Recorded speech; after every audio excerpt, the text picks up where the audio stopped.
यो सत्रका सभापति, वरिष्ठ अधिवक्ता, निर्वाचन समितिका प्रमुख आदरणीय सीताराम केसीज्यू,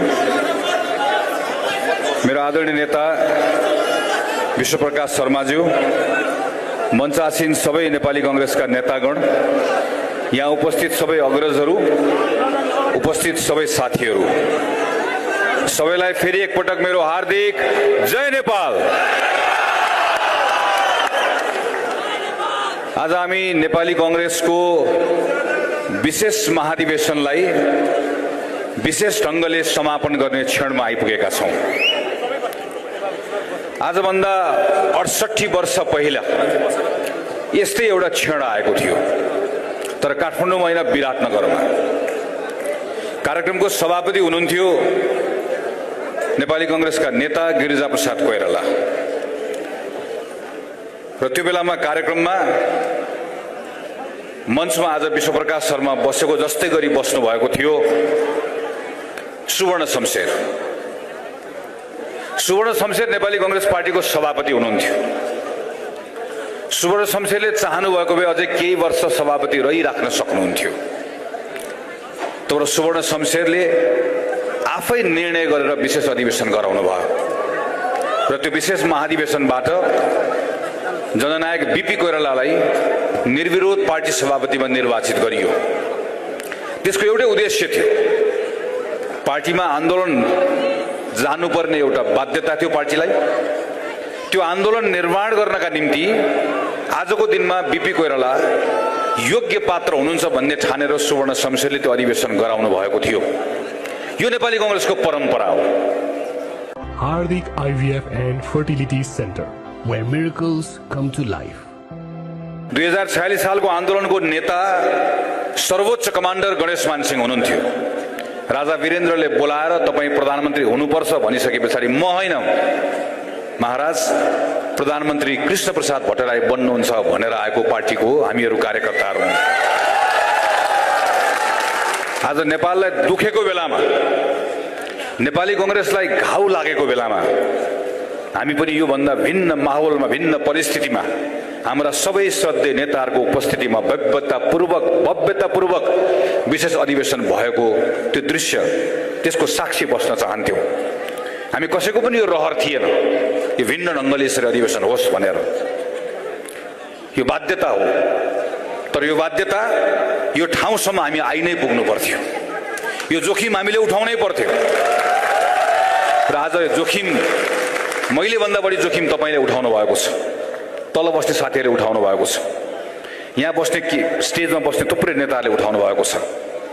र आज हामी नेपाली कांग्रेसको विशेष अधिवेशनको, विशेष महाधिवेशनको एउटा ऐतिहासिक क्षणमा छौं। म तपाईहरु सबैप्रति आभारी छु। नेपाली कांग्रेस जस्तो पार्टीको, जुन पार्टीको सभापतिको नाम लिँदाखेरि मात्रै पनि यो पार्टीमा यो सभापति हुनुभयो, यो सभापति हुनुभयो भनेर पार्टीका सभापतिहरूको नाम लिँदै गर्दाखेरि मात्रै पनि गर्वले छाती फराकिलो हुन्छ।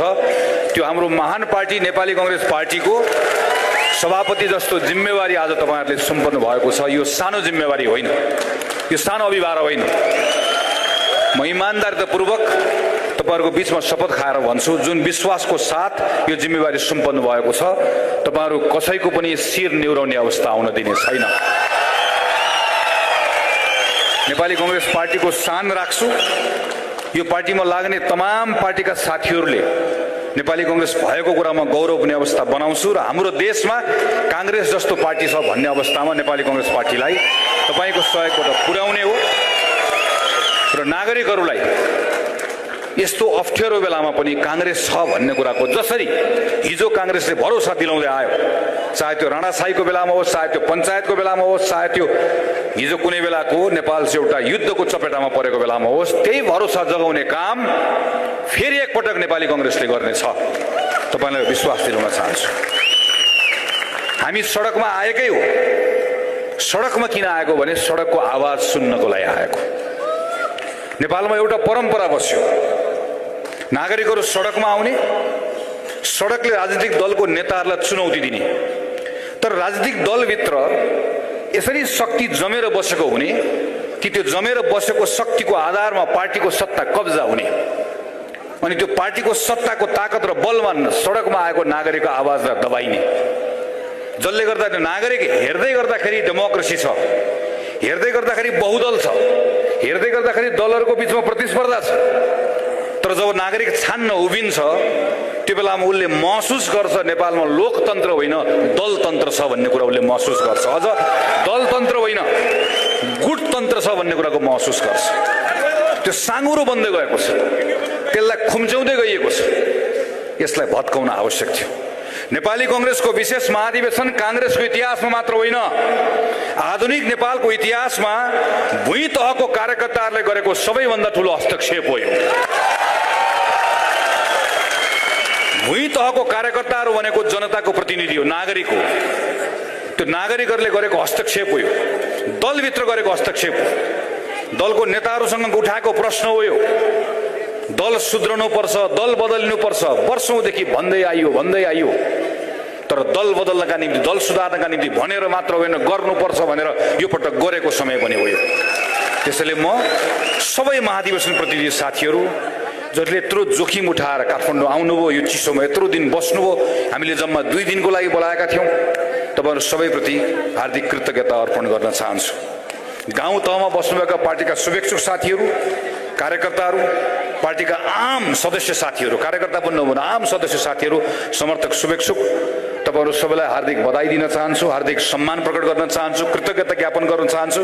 किनकि तपाईले आफूले निर्वाचित गराउनु भएको महाधिवेशन प्रतिनिधिलाई जाऊ काठमाडौँ जाऊ विशेष महाधिवेशनमा सहभागी भएर आऊ भनेर पठाउनु भएको छ। यी साथीहरू अब फर्केर तपाईहरुको ठाउँमा आउनुहुन्छ। अब तपाईले फेरि एकपटक माया गर्नुपर्नेछ। यहाँ आउनुभएको प्रत्येक महाधिवेशन प्रतिनिधि साथीको साथमा तपाईँ उभिनु पर्नेछ। उनले जोखिम उठाएका छन्, त्यो जोखिमलाई पुरस्कृत गर्ने पालो अब तल गाउँमा बसेको साथीहरूको छ। तपाईले त्यो गर्नुहुन्छ भन्ने विश्वास म व्यक्त गर्न चाहन्छु। कांग्रेस भन्दा बाहिर रहनु भएको नागरिकको पंक्तिलाई पनि म यहाँबाट एउटा सादर अनुरोध गर्न चाहन्छु। पार्टीहरू के हो?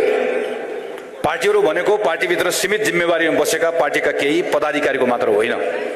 पार्टी भनेको त्यसको सदस्यता लिएको, रसिद काटेको त्यसको सदस्य मात्र पनि होइन। पार्टी भनेको सार्वजनिक संस्था हो। आज हामी कांग्रेसका साथीहरू यहाँ जम्मा भएका छौँ, तर कांग्रेसको साथीले नेकपा एमालेको बारेमा पनि बोल्न पाउँछ, माओवादीको बारेमा पनि बोल्न पाउँछ। माओवादी र एमालेको मात्र होइन, कुनै पनि दलको सदस्य नभएको व्यक्तिले पनि अरू दलका बारेमा चासो राख्न पाउँछ, प्रश्न गर्न पाउँछ, आफ्नो मत राख्न पाउँछ।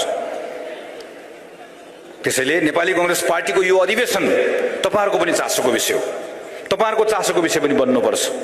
काठमाडौँमा अरू थुप्रै अधिवेशनहरू सम्पन्न भए, भोलि पनि